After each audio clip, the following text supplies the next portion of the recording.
Salut à tous, épisode 4 avec ces Raptors de Pascal Siakam, surprenant finaliste l'année précédente dans cette partie, dans cette My League à plusieurs équipes là, que je vous propose en ce moment, avec Kawhi Leonard, une troisième fois MVP avec une troisième équipe différente. On n'avait pas pu peser en finale puisqu'on se souvient que Kyle Lowry avait beaucoup manqué. Je vous propose dans cet épisode d'aller carrément s'occuper de l'intersaison, bien évidemment, mais également, plus que le début de la saison régulière, comme je l'avais initialement prévu, là, que vous voyez, mais l'intégralité de la saison régulière. C'est pour ça que ça va prendre pas mal de temps. Il y avait eu, dans un premier temps, à l'été 2021, la possibilité d'aller drafter forcément en fin de premier tour, hein, par contre, puisque les Raptors possédaient un tour de draft assez éloigné. Et c'est vrai que je vais comme ça un petit peu, je dirais, flasher sur ce jeune Asia Todd. Il a 19 ans. C'est un joueur qui pourrait jouer peut-être poste 4, peut-être poste 5. Ça demandera d'être vu en fonction aussi de son développement. J'aime bien. J'aime bien l'idée. Je pense qu'il y a quelque chose à faire aussi à l'intérieur au niveau du renouvellement et ouais, voilà. Ça me semble pas délirant d'aller prendre quelqu'un à ce poste-là, surtout parce qu'au niveau des ailes, arrière, ailier, il n'y avait pas d'évidence, hein. C'est aussi pour ça que j'ai été prendre ce joueur-là. Il est intéressant. Il est intéressant. Ensuite, bon, bah, évidemment, on va lui proposer, donc c'est un choix 28. Il a un joli potentiel, hein, ça peut être pas mal. Un joueur assez complet. On va lui évidemment aller activer donc le contrat de 2 ans plus une année, puisqu'il y a à chaque fois des options à lever sur les troisième et quatrième années. Après, on s'occupe des options par rapport à nos joueurs du roster. Alors je vais activer l'option de Baines, parce que j'ai une idée en tête. De son côté, Norman Powell a aussi activé son option. Et je vais aussi rajouter une année à DeAndre Bembry, qui n'a pas réellement déçu, en fait, à chaque fois que j'en ai eu un petit peu besoin. Donc voilà. À l'approche de la Free Agency, on va offrir la qualifying offer à Terence Davis, que je compte re-signer, puisqu'en sortie de banc, il me semble faire un boulot correct. J'ai bien dit, il me semble, hein. Après on peut être démenti à l'issue de cette année-là, mais moi j'aime bien l'idée. J'aime bien l'idée. Et puis il y a plusieurs joueurs qu'il va falloir essayer de prolonger. Alors on n'avait pas non plus tradé pour PG Tucker sans lui proposer derrière une prolongation, hein. J'avais vraiment ça en tête, essayer de prolonger PG Tucker. Après il est ancien, hein, et c'est un vrai vétéran pour le coup. Il est sur la toute fin de sa carrière à 36 ans. On sait qu'on aura, il faut s'attendre à une régression, là, juste après, à l'été. Mais pour autant, je resigne et simplement j'ai mis une option équipe dessus, comme ça on est relativement tranquille. Je vais faire la même chose avec Kyle Lowry, qui emblématique pour le coup, identitaire, hein, par rapport aux Raptors. On doit respecter Kyle Lowry quand on joue avec les Raptors. En tout cas, c'est mon modeste avis sur la question. Et donc lui aussi c'est pareil, ça va être du 1 plus 1, mais la deuxième année pareil en option équipe, ce qui me donnera une marge de manœuvre pour essayer de voir ce que je fais à l'été suivant. Après j'ai été chercher un jeune non drafté qui s'appelle Oscar Chibwe. Alors lui c'est assez amusant, vous savez ou pas, mais c'est le grand frère grand frère ou cousin, j'ai un doute maintenant au moment où je le dis. En tout cas, il est de la famille de Kuminga. Kuminga que j'ai drafté au Thunder. Donc c'est amusant. Donc Chebwe, il est pas tout jeune, hein, 21 ans. On est sur un prospect qui est un petit peu plus ancien. Vous voyez, donc il avait été drafté mais non confirmé en 12e position là, du deuxième tour, avec peut-être quelque chose aussi à nous apporter. Vous allez me dire que je suis obsédé par les intérieurs. Ben, c'est pas tellement ça, mais c'est que je me dis que ce joueur-là peut par contre être développé. Oui, j'ai quand même toujours peur de manquer d'intérieur de qualité. Et donc c'est vrai que j'ai tendance à aimer me constituer un petit stock d'intérieurs qui peuvent jouer un rôle. Après, je vais aller chercher Timothée Luau Cabarro dans un rôle qui sera probablement, il sera sûrement utilisé au poste d'ailier. Je vais proposer comme ça du 2+1 avec un salaire qui est quand même relativement modeste. Ouais, ça me paraît pas si mal que ça de prendre Timothée Luau. Surtout parce qu'on a une marge de manœuvre financière qui est assez restreinte, hein. Donc après les prolongations de Tucker et Lowry, c'est Davis, le fameux Chibwe et voilà, donc Davis, on s'aperçoit ici, hop, qu'il a... En fait, il a une vraie valeur en sortie de banc. Après, c'est pas non plus dément, et puis la marge, elle paraît pas non plus... le plafond, il semble atteint en vérité. Mais c'est pas grave, c'est pas grave, je fais avec. Donc Davis, voilà, Chibwe, et on aura quelques jours plus tard l'arrivée de Luau Cabarro. Donc, ça va nous donner un effectif sur lequel, bah, vous voyez, si j'ai prolongé Aaron Baines sur son année, sa deuxième année avec Toronto, évidemment, je ne prolongerai pas Alex Len, hein, d'ailleurs, vous avez vu, il a été coupé IRL. C'est assez. J'étais assez surpris que ça arrive aussi vite, en fait, mais pourquoi pas. On va aller tester le marché pour Baines et Norman Powell. Parce que je me dis qu'avec un total de 19 millions environ, il y a moyen de tomber sur une offre plutôt sympathique. Donc après, à faire le tri un peu dans ce que l'IA pourra nous proposer, voir s'il y a quelque chose d'intéressant ou si c'est délirant. Je vais m'attarder comme ça, on va aller sur Miles Turner. Alors, c'est vrai que dans la réalité, Turner, il est en train de montrer de belles choses aux Pacers et la perspective du trade pour Miles Turner est en train de s'éloigner un peu quand on voit l'évolution de la saison actuelle en ce moment en NBA réel. Pour autant, au moment, là il reste 2 années de contrat à Miles Turner dans la partie à été 2021, pour autant, dans une certaine logique avec la place prise dans l'effectif par Sabonis, je trouvais pas délirant le fait que Indiana veuille se renforcer avec un bon scoreur en sortie de banque et Norman Powell, un backup pour de vrai au poste 5 qui est l'ami Baines. Et ouais, c'est ainsi que je me suis dit, voilà, ben on va aller comme ça chercher. On va aller comme ça chercher Miles Turner et essayer comme ça de renforcer cette équipe des Raptors avec Turner, avec Siakam, avec Anunoby, avec Van Vliet et Larry, avec aussi un banc de qualité. Il me semble il y a de jolies choses à faire.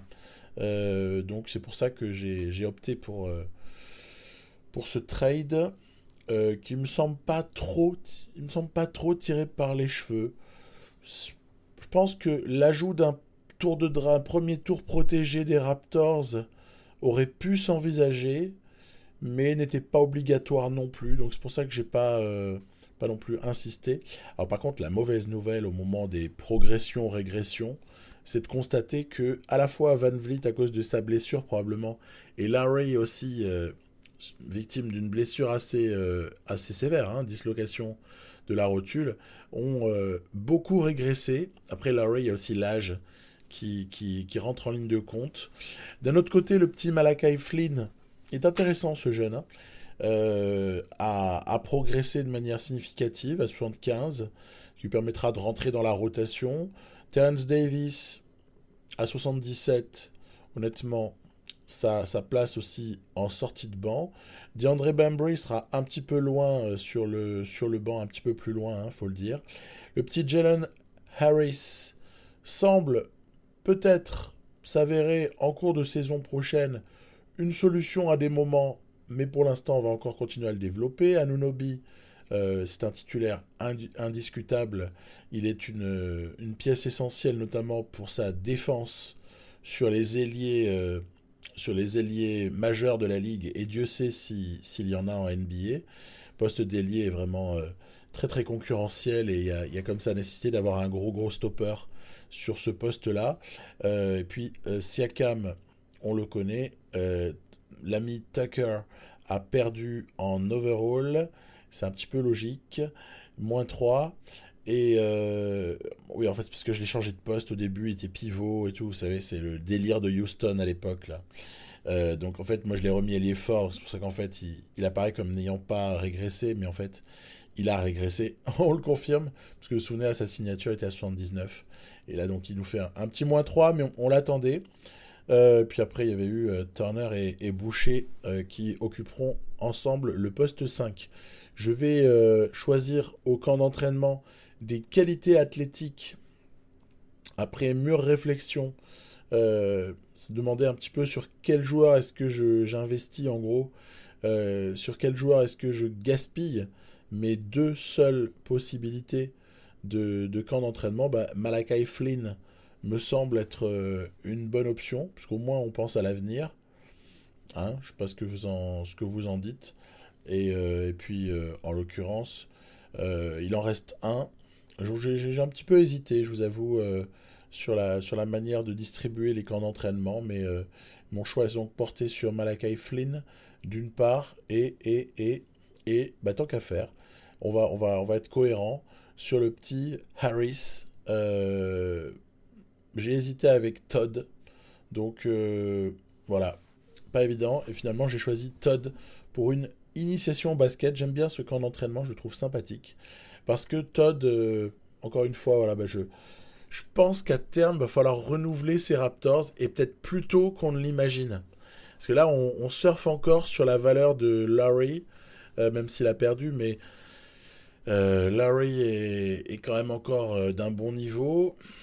Quand il va décliner, on va se retrouver quand même un trou sur les postes externes, sauf si Malachi Flynn, qui sera mentoré par Laurie, progresse de manière spectaculaire, mais il va y avoir un moment, si vous voulez, où je pense qu'on va avoir un petit problème dans la rotation. Et puis par contre, à l'intérieur, ouais, il faut essayer d'assurer la suite. Je, je me garde des options. Donc c'est pour ça que ce Todd va être économisé dans un premier temps et sera, et sera ensuite probablement utilisé assez vite, au pire l'année qui suit, quoi. Hein. Donc moi, en fait, un peu la méthode Spurs, vous savez, pour en tout cas une certaine catégorie de rookies, j'aime bien les garder au chaud pendant un petit moment. Et une fois qu'ils ont un petit peu développé des qualités de role player, par exemple, pour les types nommés là, hein, comme que ce soit le petit Harris, que ce soit le petit Flynn, que ce soit le rookie Todd, ou même le jeune Chieboué là que j'ai été chercher, attendre qu'ils aient développé une vraie qualité de role player pour pouvoir leur donner ensuite un vrai rôle dans la rotation, de préférence en sortie de banc au départ. Voilà, donc on répartit ensuite l'entraînement individuel. Je vais partir sur, bien évidemment, oui, des choses assez habituelles. Hein, c'est-à-dire, moi j'aime bien utiliser le par type de joueur, et ensuite après, plus les mecs sont polyvalents, plus ça m'arrange. Parce que je pense que la défense joue un rôle majeur dans ce jeu, bien évidemment, parce que le stop défensif est très souvent couronné d'une possibilité de contre-attaque assez létale. Hein, et par ailleurs, on a besoin quand même de handle, on a besoin de QI basket, on a besoin de qualité offensive, que ce soit du scoring ou un peu de création.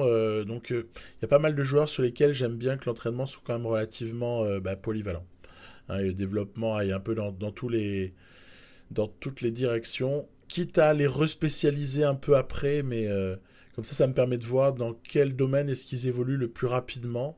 Et ensuite, si je veux vraiment un role player avec des trucs, des talents bien définis, alors on ira dans une ambivalence ou carrément dans une catégorie unique.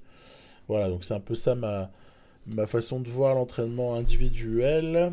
Voilà, écoutez, on a encore Cheboué et Jalen Harris à s'occuper, avec pour ces deux-là une petite particularité, c'est qu'on va leur demander de s'entraîner très très dur et de faire vraiment un entraînement à haute intensité. On sait que cet entraînement-là est dangereux.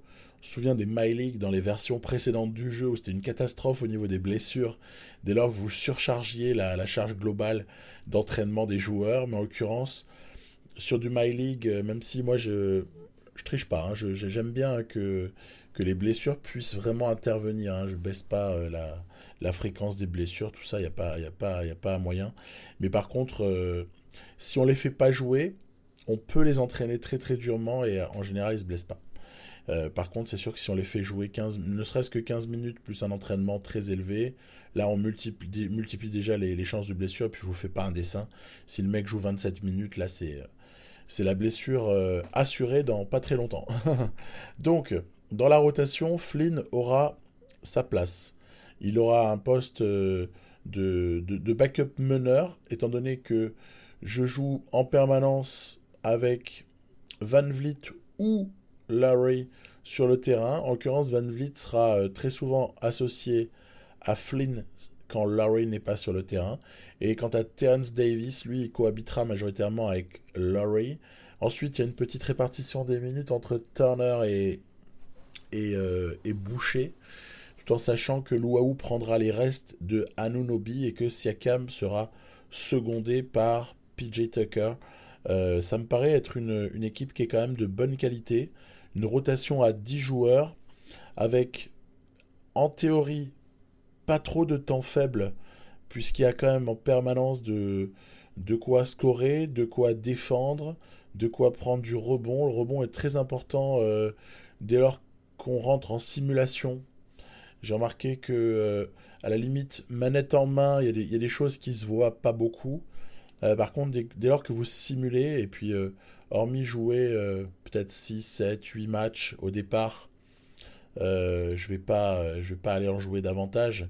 Donc ça veut dire que sur 82 matchs, puisqu'on est sur des saisons de 82, le format ici, My League, est à 82 matchs, puisqu'on nous a pas donné le droit encore à bénéficier du commencer maintenant au moment où je parle. Donc je suis le 27 janvier 2021. On nous a pas donné le droit au commencer maintenant. Allez, première opposition contre une équipe qui peut être une équipe typique Touquet, hein, c'est les Timberwolves, puisque équipe assez typique de finalement qui présente les caractéristiques d'une équipe très athlétique, avec des jeunes bien badgés, hein, avec que ce soit Russell, que ce soit le numéro 1 de la dernière draft, Edwards, que ce soit évidemment Karl Anthony Towns. Eh ben, on est sur des types qui ont ce qu'il faut au niveau des badges, et donc par là même la possibilité de vraiment de vraiment cheater et être relativement indéfendable par moment, à l'image ici de ce shoot contesté de Karl Anthony Towns malgré le serrage de slip signé Miles Turner. Et donc on va essayer assez tranquillement de dérouler un basket dans lequel on aura des shoots ouverts à 3 points, du pick and pop, du pick and roll, quelques systèmes, des cuts vers le panier, aussi un peu des curls, hein, dès qu'on a la possibilité. Ah, ouais, en plus, ils ont récupéré Aaron Gordon à l'intersaison, ce que je trouve assez sympa pour eux. Donc leur 5 est pas mal, hein. Surtout, donc ça fait du Russell, Edwards, on est avec en plus Culver, Rubio. Ah non, il a été échangé Rubio. Mais on a Culver, on a en sortie de banc, il y a quelques joueurs Okogi, hein, de vraie qualité. Donc ouais, ça peut être une équipe qui peut nous faire un peu le poil à gratter. D'ailleurs, on voit que à ce moment-là du match, c'est bien délicat, hein, et on a plutôt subi sur le début de match, on a subi à la mi-temps, regardez, fin du troisième quart-temps, pardon, on se retrouve quand même à -9. Donc ça sent pas bon. Un petit mot là du type qu'on a entreaperçu à la toute fin de cette séquence de ralenti, très beau contre de Boucher sur Karl Anthony Towns. Un petit mot par rapport à l'ami McDaniels, qui est pas mal, ils l'ont mis dans le 5. Il a pas mal de minutes au poste 3. Moi je dis pourquoi pas. Ce serait intéressant de voir comment ce joueur va évoluer IRL, parce que j'ai vu qu'il a eu des minutes. Ils le font un peu jouer.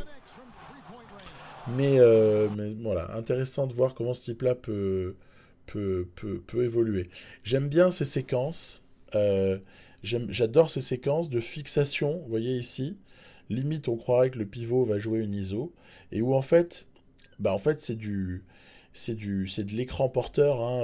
Vous avez le porteur de balle Turner qui va comme ça poser une sorte d'écran un peu involontaire et qui va filer dans le corner après où Anunoby a toutes ses chances. Pour ce qui est d'artiller, on est à -4, il reste une quarantaine de secondes, la défense est absolument irrespirable sur cette séquence. Et là, pam, Anunoby, ses qualités athlétiques, qui va comme ça déposer le alley-oop distribué par Fred VanVleet. Derrière, c'est dévissé par D'Angelo Russell qui a un peu joué le hero ball. Quelque part, c'est réaliste. Et sur la contre-attaque, on va obtenir les 2 lancers qui pourraient nous permettre de prétendre à une prolongation. En plus, VanVleet au lancer en général, c'est solide. 39 partout. On aura donc bien resserré en défense sur cette toute fin de match. Et ça nous aura permis de combler un vrai écart, parce qu'il y avait -9 en début de 4e quart et qu'on se retrouve ici en position potentielle de prolongation. Russell, oh là là là là. J'ai eu de la chance parce que s'il rentre ce shoot, il n'y a pas grand chose à dire. Il était quasiment ouvert. Alors là, on va tenter quelque chose de désespéré, parce qu'en 4/10, normalement, il n'y a pas le temps de poser un shoot. Et puis les alley-oop comme ça avec 4/10, ils sont pas toujours évidents à placer. Du coup, j'avais tenté quelque chose d'un peu bébête. Mais pourquoi pas. En tout cas, ça n'a pas abouti. Allez, prolongation. Avec le petit McDaniels, justement, qui se signale dès le départ. La défense serrée de VanVleet, notamment sur les extérieurs. Mais Beasley a hérité tout de même d'un shoot ouvert. Voilà, en plus, ils ont Malik Beasley hein, en sortie de banc, ce qui est quand même pas négligeable. Très bon joueur. Très bon joueur. Allez, on revient lentement mais sûrement un peu à la force du poignet. Hein. C'est assez difficile. En plus, il y a quand même une relative maladresse de la part des Wolves sur des shoots qui sont quand même... allez, ils sont rentrables. Hein. Il y a des shoots ici qui pourraient rentrer. Ici, ah là là là là là là. Towns va être obligé de prendre un shoot. Voilà, ça c'était une défense qui était relativement intéressante. Hein, puisqu'on a vraiment forcé le shoot casse-croûte. Et derrière, on a réussi à la petite séquence de pick and roll entre les deux grands. Là, c'est rigolo. Pick and roll, Siakam, Turner. Ah, c'est vrai que ça aussi, on peut le jouer, mine de rien. Il n'y a pas de problème. Hein. Donc, beaucoup de possibilités, je trouve, avec ce roster-là. On a de vraies possibilités. Et là, c'est Gordon qui est obligé de faire faute. Et la fin sera une histoire de lancer franc. Assez probablement, même si là, il reste encore une possibilité pour les Wolves d'égaliser. Ils dévisseront leur shoot et ça ira encore une fois sur la ligne. Même un bon nombre de fois. Vous voyez qu'on a pu arrondir un peu nos stats en toute fin de match. La réussite à 3 points aura été catastrophique des deux côtés. Pourtant, j'ai toujours remonté de 1 point par rapport aux superstars. Vous savez, dans les paramètres là, d'adresse à 3 points. Je suis allé remonter de 1 l'IA et je me suis remonté moi aussi de 1 par rapport aux superstars de base. Bon, bah, ça n'a pas l'air de suffire, ni pour moi pour le moment, mais il faut encore prendre les marques, ni pour l'IA. Mais là, c'était peut-être aussi dû à une défense très serrée. Vous savez, on peut activer sur les extérieurs, on peut comme ça activer pas mal de choses. Et puis ensuite, évidemment, on va se faire un petit plaisir, c'est jouer contre ce Thunder. Bah là, ouais, je vous l'avais pas montré au moment de l'épisode du Thunder, puisque ça aurait spoilé mon 5 et mon roster en fait de Toronto, mais le match je l'ai joué. Je me suis dit priorité dans ces cas-là toujours à l'équipe qui reçoit, et donc bah ça a été plutôt sympa à jouer. C'est toujours intéressant en plus de jouer face à une équipe une autre équipe qu'on maîtrise, une équipe qu'on a constituée. Ça permet aussi de sentir si on a fait quelque chose qui tient la route ou si ça tient pas du tout la route et ça explose. Donc en l'occurrence, ce Thunder tient la route. Donc on va voir un petit peu si on arrive à les embêter ou pas. Miles Turner qui rentre du shoot extérieur, c'est aussi pour ça qu'on l'a pris. Pas seulement pour sa dissuasion et certainement pas pour sa qualité de rebond, hein, puisqu'on sait que c'est peut-être la faille principale de Turner, c'est de ne pas être assez bon rebondeur. Toutefois, il y a des bonnes séquences défensives là, du côté d'OKC, nous oblige à prendre des shoots totalement forcés et derrière, il y a de jolies séquences. Vous voyez ici, Shai pour Pokusevski, donc assez intéressant. Je me suis dit qu'il fallait peut-être tenter un changement défensif. J'ai essayé de voir si Shai Gilgeous-Alexander pourrait être un peu embêté par le fait d'avoir Anunoby sur le dos. Donc ça, c'était une petite tentative au passage. Les contre-attaques nous permettent de rester dans le match, mais c'est vraiment difficile. C'est vraiment difficile, le match est bien serré. Je suis assez content quelque part parce que ça prouve que qu'OKC tient la route pour qu'il soit un petit peu embêtant à jouer. Hein. C'est plutôt un bon signe. Ici, c'était tout de même Luau Cabarro qui avait eu un peu de réussite et qui nous permettait de passer devant en ce milieu de troisième quart-temps. Le contre de Miles Turner, la contre-attaque pour Van Vliet et derrière, hop là, qui est-ce qui est tout seul à 3 points? C'est encore Timothée Luau. Donc c'est plutôt pas mal. Cette fin de troisième quart, elle est totalement à notre avantage. Et d'ailleurs, comme ça, une séquence, le petit 11-0 là, qui fait très très mal. Ce qu'on aborde ensuite le quatrième quart avec de vraies possibilités. Il faudrait quand même peut-être pas faire fondre l'écart aussi rapidement, c'est un peu embarrassant. Ah, prise à 2. Donc ça veut dire qu'il y a quelqu'un qui est libre. Ah, rends la balle là-bas, punaise. C'est pas possible. Des fois j'ai du mal à... c'était le pad qui était mal orienté. Heureusement, on va quand même s'en sortir avec Anunoby, dont le défenseur était resté un petit peu trop loin. Après, gestion de fin de match, pas évident du tout.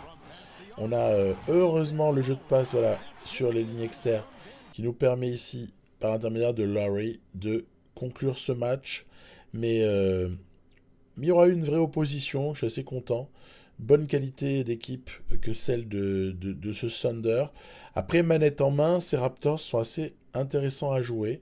Il y a un peu tout pour se faire plaisir.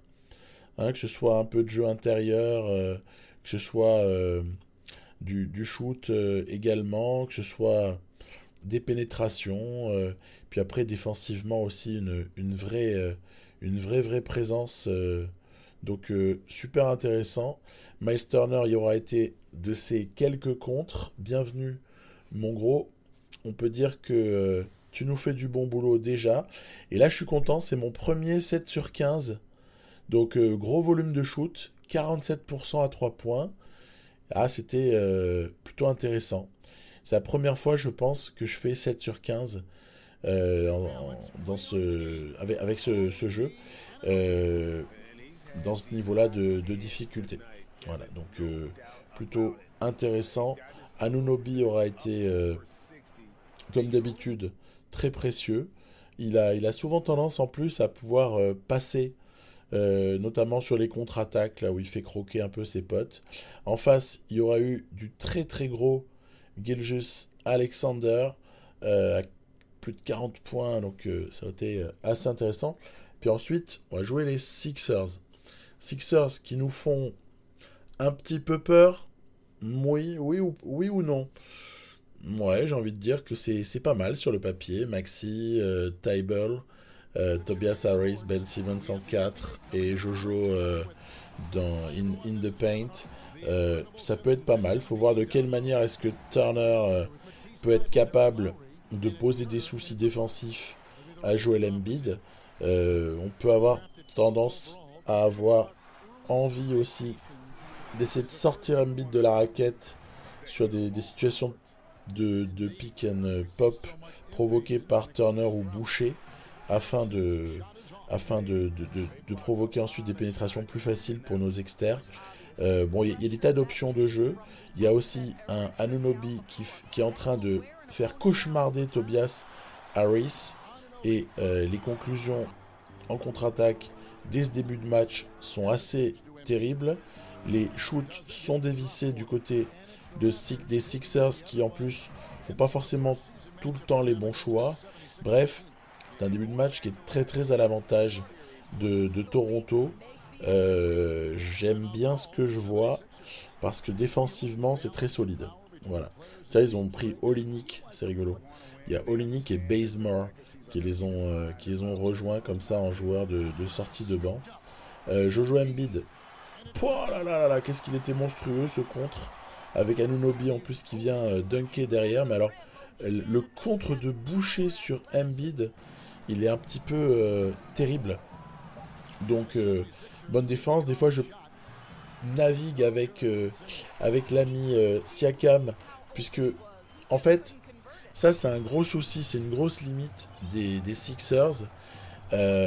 L'homme qui a Ben Simmons en charge, bah, franchement, il peut venir en aide défensive très facilement, puisque trois quarts du temps, Simmons reste plutôt à l'extérieur et donc ne représente pas un danger particulier et c'est bien dommage, c'est bien dommage pour les Sixers. Du coup, ça en fait des victimes un peu faciles.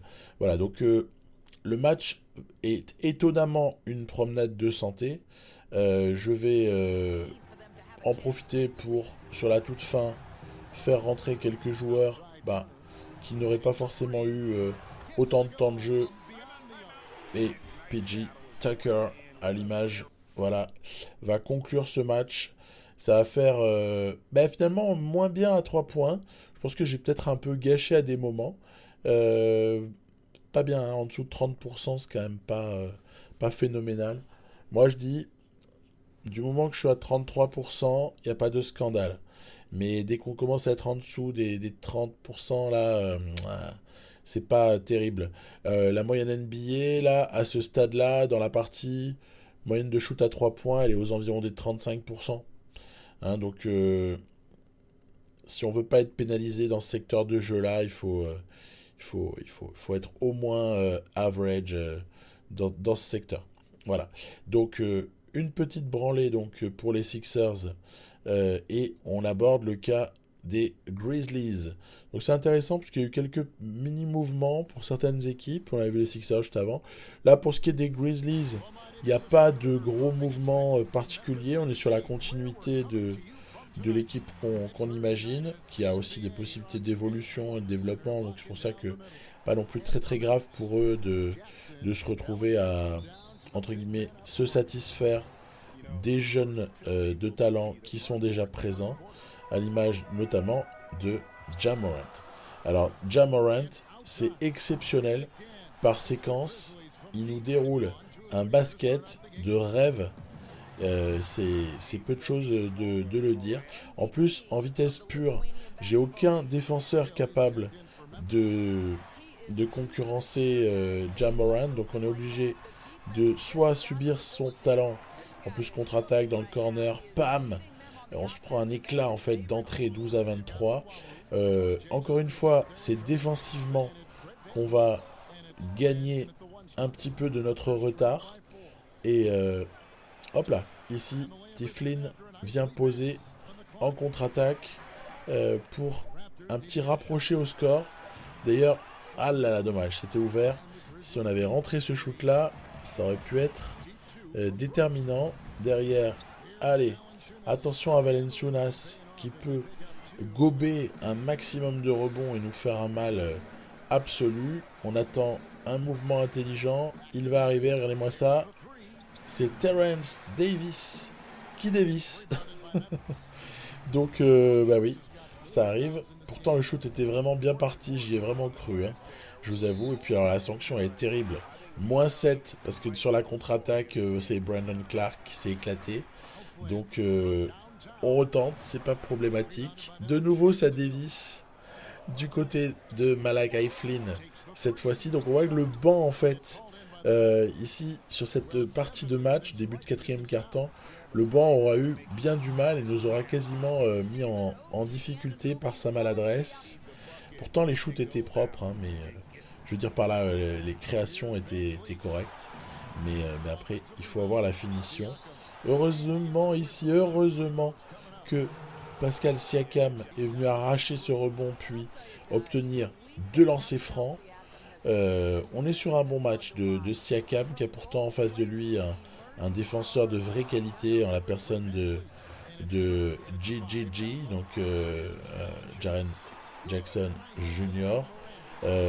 Valenciunas nous met un 3 points qui ressemble à un coup de poignard à l'approche de la toute fin de ce quatrième quart-temps. Et derrière, Anunoby qui porte et Siakam qui roule vers le cercle. Allez, on est encore à une grosse possession. Donc rien n'est perdu. On va demander à Van Vliet d'essayer, je dis bien essayer, de défendre sur Ja Morant. Mais on sait à quel point c'est difficile tout ça. Donc là, il a obtenu sa mismatch. Ce qui fait que Jackson n'a que Van Vliet comme défenseur. Mais heureusement, le shoot est dévissé. Il reste une cinquantaine de secondes pour... Ah bah tiens, 2+1. On va avoir l'occasion d'égaliser sur ce lancer franc là, voilà. 45 partout. Lancer franc pour Van Vliet après les 2 points en contre-attaque sur une faute quand même, disons-le, un petit peu bébête. Allez, shoot ouvert pour Kyle Anderson. Derrière, on explose en contre-attaque avec, voilà. Eh ben non, très bonne contestation des Grizzlies. Et on est dans un match compliqué, hein. Il restera un différentiel sur l'horloge là. Et oui, on a intercepté, énorme. On a aussi intercepté ici. Donc très mauvaise action des Grizzlies. Et on a le ballon de la gagne. Donc on va appeler le screen. Hop. Et Larry sera très mal défendu. En face, ça a flotté. Donc à partir de là, Larry, il s'est pas fait prier pour aller vers le cercle. Il reste 4 secondes. Valenciunas, le shoot pour Morant. Oh là là là là. Il avait le shoot de la gagne, Ja Morant. Et c'est pas vraiment grâce à nous qu'il le rate, hein. Donc à partir de là, un peu compliqué. Vous savez que j'ai joué de maladresse dans ce match-là. 0 sur 9 à 3 points. Match d'une pauvreté extérieure sans égale. Mais un match pris au forceps avec les 41 points de Ja Morant. Entre autres, du bon Siakam, du bon Van Vliet. Et on aborde une équipe, elle par contre, elle est un peu moins rutilante, hein. On a bien compris, les Pistons, bah là, vous savez, en cette deuxième saison, c'est quand même un petit peu ressemblant à une équipe qui cherche et qui cherche à développer les jeunes prospects. Alors, ils ont hérité d'un top 3, me semble-t-il, à la personne de Clark. Mais on joue ce match sans Terrence Davis, mais eux jouent ce match sans le français Hayes. Donc c'est amusant parce qu'à part Derrick Rose, on a l'impression qu'il y a 4 équipes, qu'il y a 4 autres joueurs, pardon, en 5 de départ, qui sont des... comment exprimer ça, qui sont des jeunes en développement, hein, voilà. Ils sont des jeunes en développement et il n'y a pas... il y a quand même pas un 5 majeur qui nous fait frémir de peur. Maintenant, attention, tout peut toujours arriver. C'est quand on se croit confortable et qu'on fait pas le boulot, c'est là que, hop là, le petit 3+1 pour l'ami Anunoby. C'était une faute un peu bébête de Jeremy Grant. Allez, voilà, hop là. J'ai bien aimé. Tire dans le corner, ici, là. Anunoby qui dit You cannot stop me. You can't stop me, go. Donc, à partir de là, hop là. Le petit tir dans le corner pour l'Oahu. Ça, c'est parce qu'en fait, entre-temps, Detroit est revenu. J'ai eu un moment de misère offensive qui a été assez dramatique. Et c'est Blake Griffin qui a ici l'occasion de faire passer les Pistons devant. Alors ça, c'était quand même improbable. Parce qu'à un moment, j'avais plus d'une dizaine de points d'avance. et me retrouver ici, voilà, hop, mené sur ce lancer franc. Ça appelle un autre comportement pour cette fin de match. Le stop défensif, le rebond pour Miles Turner et le tir ici, hop là, dans le corner, même s'il y avait pied sur la ligne pour Anunoby sur un ballon bien ressorti par Pascal Siakam. Allez, on va surveiller la pénétration. Très bonne défense collective. Et derrière, c'est Van Vliet qui vient conclure. Voilà, donc on va s'en sortir. Mais il y a eu un moment de doute parce qu'on avait particulièrement souffert, je dirais, sur un plan de l'adresse, encore une fois. Et ça nous joue bien des tours par moment ici. Shoot ouvert pour Van Vliet. Hop là, nickel. Pas de problème. Pas de problème. La toute fin est quand même assurée par nos joueurs. Une bonne présence sur la ligne des lancers. Une vraie domination au rebond. Quelques shoots extérieurs tout de même assez plaisants, même si un trop grand nombre aura été raté. Ouais, c'est vraiment quand même cette domination au rebond là qui est assez marquante. L'homme du match, c'est Freddy. Freddy Van Vliet, celui qui s'est révélé avec la naissance d'un enfant, souvenez-vous, juste avant le début des finals là, 2019 contre les Warriors. Voilà, donc très bon match de Van Vliet qui nous fait peut-être même là un record en carrière. C'est pas impossible avec ses 44 points. Et donc ça se passe pas si mal. Hein, alors ça se passe pas si mal. On peut voir que même parfois avec une mauvaise réussite externe, on arrive grâce aux qualités de défense, on arrive tout de même à s'en sortir. Un des tout derniers matchs là que je vais proposer, c'est en plus l'occasion de dire un mot sur les Spurs. J'aime beaucoup. J'aime beaucoup ce qui se passe à San Antonio en ce moment. Je ne sais pas si vous regardez les matchs des Spurs parce que c'est peut-être pas l'équipe sur laquelle la majorité des gens ont envie de cliquer, avouons-le. Pour autant, moi je trouve ça assez intéressant. J'aime bien ces Spurs là, avec Dejounte Murray qui prend du corps, avec Lonnie Walker qui... Oh là là, qu'est-ce qu'il est beau ce bloc. Avec Lonnie Walker qui, bien évidemment, tient ses promesses. Tient ses promesses. J'ai beaucoup aimé les débuts de Devin Vassell. Donc même si DeRozan est encore sur le poste 3, donc ça demandera un peu de faire de la place à Vassell. C'est ce qui s'est passé dans la partie. Vassell se retrouve dans le 5 majeur parce que DeRozan a signé aux Knicks dans la partie en question.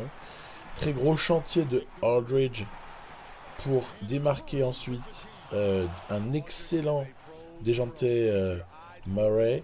Donc ouais, moi j'aime bien ce que font ces Spurs, vraiment. Là on se retrouve par exemple à -3 avec 1 minute à jouer. Donc, il y a peu de matchs qui sont facilement remportés. Hein. C'est toujours assez serré. Et écoutez, voilà, c'est comme ça. Ici, la bonne petite action, on ne panique pas, on va chercher les 2 points sous le cercle. Du bonbon Siakam là-dedans.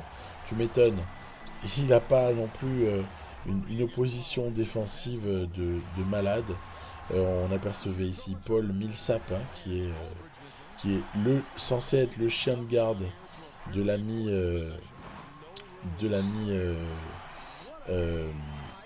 Siakam, excusez-moi. Hein, voilà, donc c'est très serré la fin. C'est LaMarcus Aldridge qui va avoir comme ça un ballon de la gagne dans les mains. Et tout cela va être contesté par une très très bonne défense, encore une fois, des Raptors. Il reste un petit peu plus d'une seconde. L'écart est fait. Mais le match aura été remporté de façon assez serrée. Vous avez vu ce vieux 0 sur 16 là à 3 points. Là j'ai battu mon record du monde d'inefficacité extérieure. C'était un long chemin de croix. Et c'est aussi peut-être aussi pour ça que les Spurs nous ont enquiquinés jusqu'au bout à ce point-là.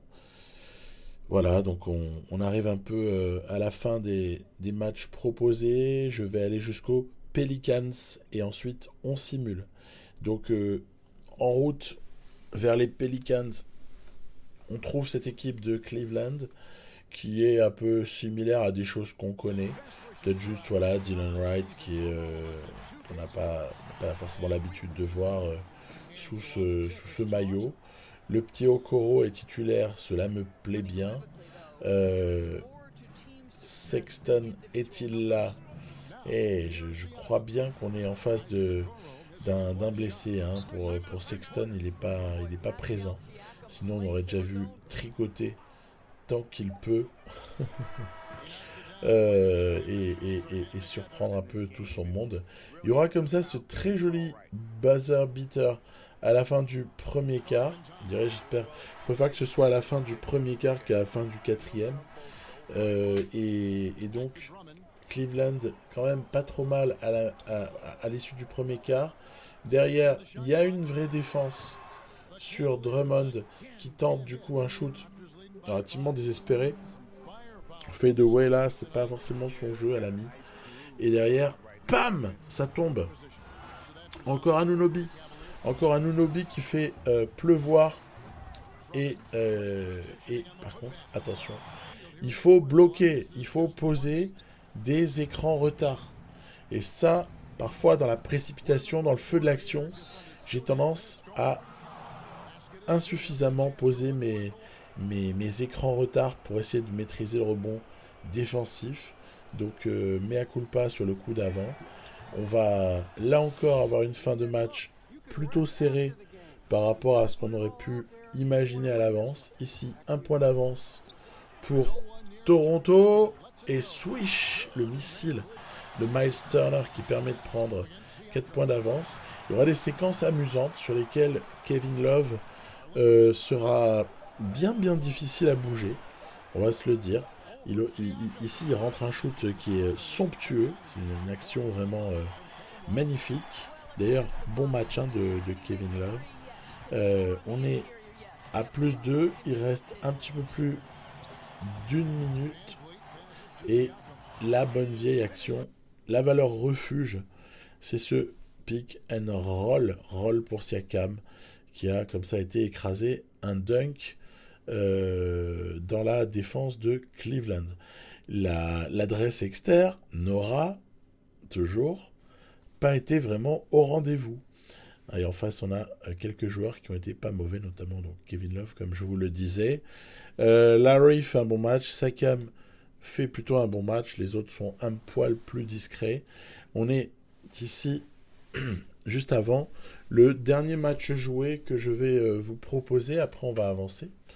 C'est la réception d'une équipe très excitante que sont les Pelicans de la New Orleans. Donc, à partir de là, il va falloir se poser la question de Zion. On fait comment? Comment on fait pour contenir le monstre? Tout en sachant qu'autour, tu as Ingram qui peut vraiment prendre feu.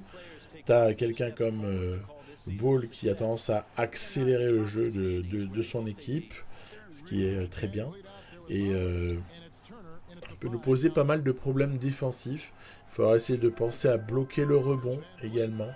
Ne pas se faire, sinon il va nous prendre 12 rebonds offensifs, l'ami Zion, avec les points faciles qui vont derrière. Donc là on voit bien que début de match, fort heureusement, donc j'ai eu raison de flipper parce qu'au moins ça m'a mis en alerte et ça aura permis d'être un peu plus vigilant et d'être un peu moins léger dans la manière d'aborder le match. Allez, ah là là, dommage. Il y avait encore une fois une situation de Miles Turner qui était à deux doigts de pouvoir sortir Flynn dans le corner, de servir Flynn dans le corner, mais c'est Kyra Lewis qui conclut pour finalement une situation, là encore, assez délicate, parce qu'on est bien contesté, hein, à une minute de la fin du troisième quart. L'écart est excessivement faible, et heureusement que Larry vient comme ça poser 3 points. Allez, 36-34. On doit pouvoir le faire. J'ai été soufflé par le comportement de Kyra Lewis.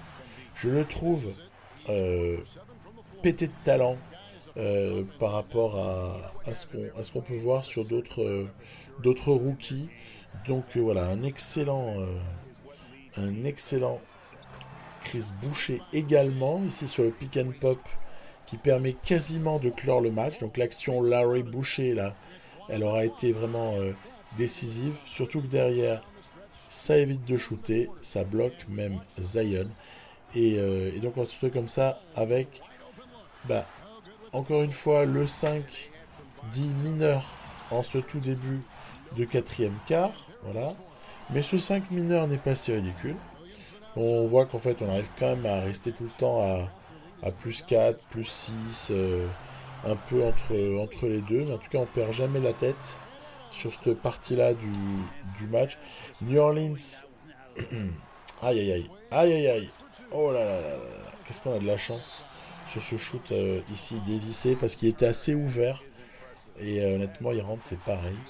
Et bah, c'est comme ça qu'en fait, sur la toute fin, un peu sur la bonne défense externe et le manque d'adresse aussi de nos amis les Cavs, cet écart va se faire. Hein, cet écart va se faire. Et on voit ici les petits gars rejoindre le vestiaire. 53-47, ce qui va nous donner un score en extrapolé qui sera peut-être aux alentours des 120 points, très très probablement. Le match aura été quand même assez serré. Et on peut pas dire que Siakam ait fait du mauvais boulot, hein, il aura été plutôt bon, hein, même dans sa défense sur Zion, qui quand même nous fait 29 et 17. Hein, donc il n'y a pas non plus par moment grand chose à faire contre l'ami Zion. Les Toronto Raptors sont donc en tête à ce stade-là de l'Est. Reste à voir ce qui peut maintenant se passer en simulation. Hein, donc les stats sont bonnes avec les presque 30 minutes ou 30 minutes, plus de 30 minutes jouées par le 5 majeur, du très bon Siakam, du très bon Larry, une bonne répartition du score avec un Turner à 10 points, 10 rebonds. C'est exactement ce pourquoi on le paye et c'est ce pourquoi on l'a fait venir. Après, la contribution de certains en sortie de banc est plus que discutable.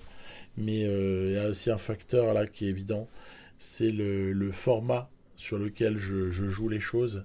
C'est-à-dire que comme je joue en 4x5 minutes extrapolé à 12 minutes par carton, ben, vous voyez ici le plus-minus très négatif de certains.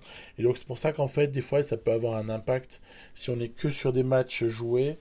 Il faut vite qu'il y ait une vingtaine, trentaine de matchs simulés pour venir lisser un petit peu tout ça.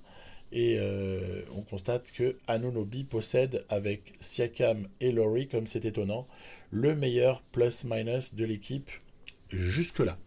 On va donc ensuite avancer, avancer et surtout constater une très mauvaise nouvelle, c'est cette blessure 4 à 6 semaines pour notre maître à jouer avec Kyle Lowry également du backcourt de ces Raptors.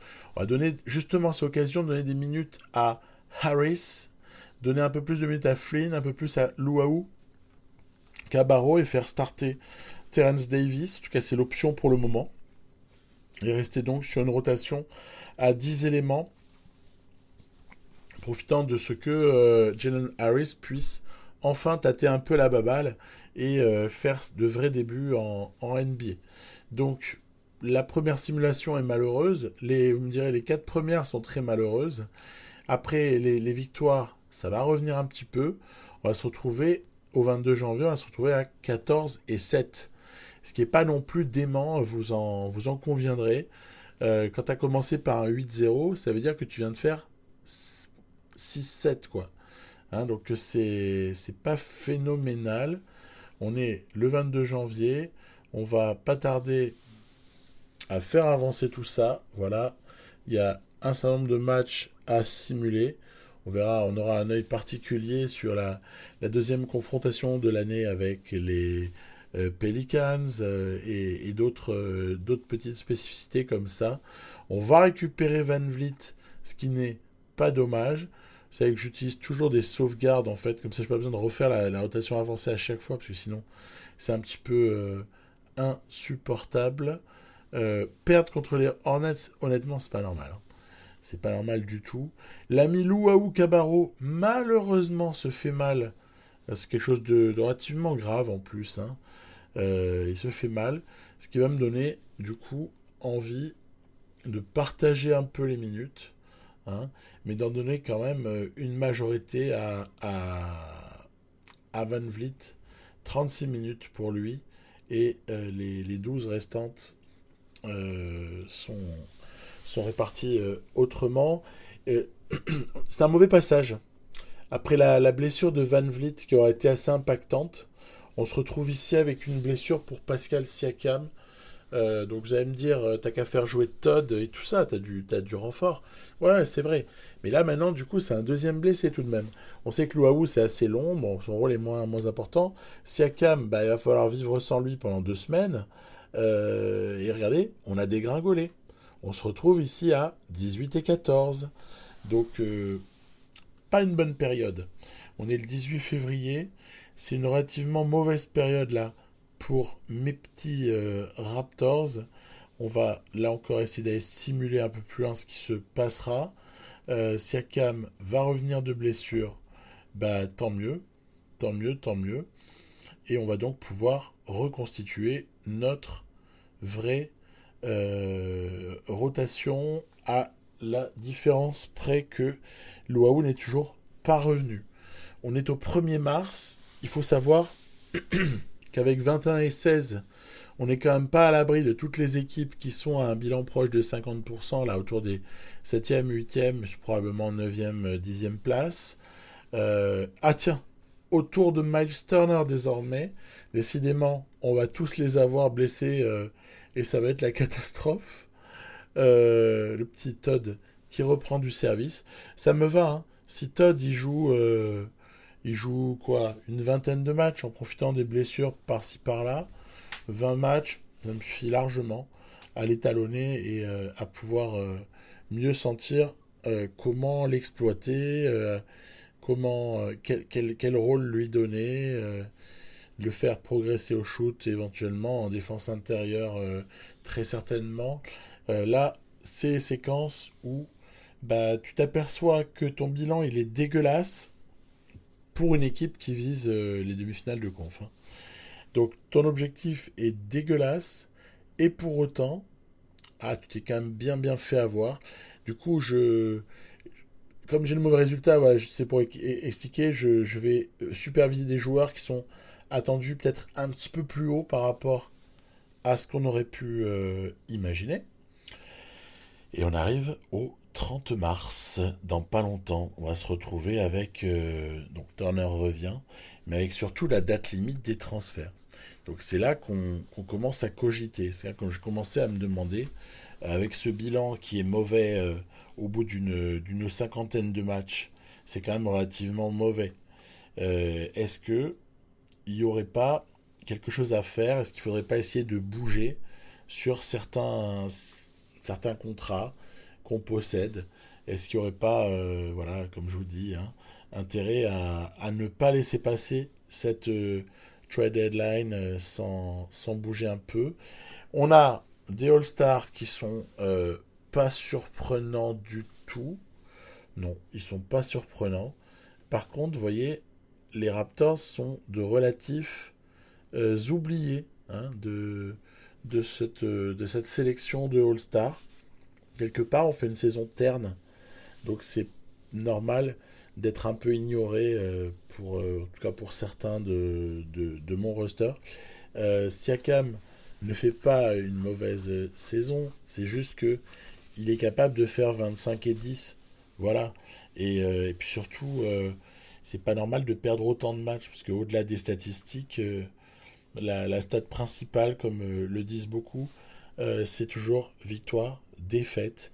Et de ce côté-là, on est à 26 et 25, ce que je trouve à proprement parler dégoûtant, avec 32% à 3 points. Et donc, dès lors, je me suis posé des tas de questions. Alors, déjà, est-ce qu'il est opportun de faire un trade à ce moment-là? Je vous avoue, j'y ai pensé. Je me suis dit il y avait sûrement quelque chose à faire. Mais la question, c'est autour de qui? Est-ce que je tente carrément une DeRozan? C'est-à-dire qu'en gros, je sacrifie mon meilleur joueur, en l'occurrence, enfin, un de mes deux meilleurs joueurs. En l'occurrence, Siakam, par exemple. Mais pour quel projet à ce moment-là? Alors, je me suis attardé sur les équipes qui réussissaient très mal. Par exemple, Utah. Est-ce que trader pour Donovan Mitchell ou Denver, qui avait pas l'air de se sentir bien avec le Canadien Jamal Murray? Est-ce qu'il n'y a pas comme ça, voilà, des types à aller chercher et essayer de reconstruire un peu cette équipe? Donc c'est vraiment la question que je me suis posée. Je me suis dit, au nom d'un certain réalisme, tu finis cette saison et s'il y a vraiment des choses à faire, ok, mais à ce moment-là, ce sera plutôt à l'été 2022. Donc c'est vraiment dans cette optique que je me suis placé, mais j'ai vraiment arrêté pendant un petit moment en me demandant ce qui devait être fait. En l'occurrence, allez, reprends-toi une petite indisponibilité là pour Van Vliet. Je donne carrément ici des minutes à Bunbury et à Harris. Après tout, c'est pas délirant de temps en temps de leur donner leur chance. Luau est toujours pas revenu, hein. Mauvaise limonade, hein. Mauvaise affaire hein, pour Luau qui aura vraiment vécu une blessure impactante et un peu difficile à surmonter. On avance, donc on est en avril, et on récupère peu à peu évidemment nos blessés. Enfin, l'ami Luau va revenir. Honnêtement, voilà, hein, je suis assez content parce que je l'ai pas non plus pris pour en être privé. Hein, je l'ai recruté en voulant vraiment le faire jouer. DeAndre Bembry du coup perd ses minutes. Je vous l'avez vu, j'ai donné un peu moins à Luau qu'au départ. Parce que je veux quand même voir de quelle manière est-ce qu'il va revenir. Vous voyez, voilà, hop. On a encore toute une séquence ici entre la mi-avril et la mi-mai à assurer avec des supervisions qui commencent à se faire de manière toujours plus poussée. Donc, vous voyez, tout ce qui est entre 30 et 20, j'ai déjà supervisé. Il me reste comme ça des gens qui sont autour de on va dire des places 10 à 20. Là, c'est peut-être là-dessus qu'on va devoir se concentrer, surtout avec un mauvais bilan. Qu'on aille en playoff ou qu'on n'y aille pas, on risque de se retrouver avec un choix qui sera quand même borderline 15e.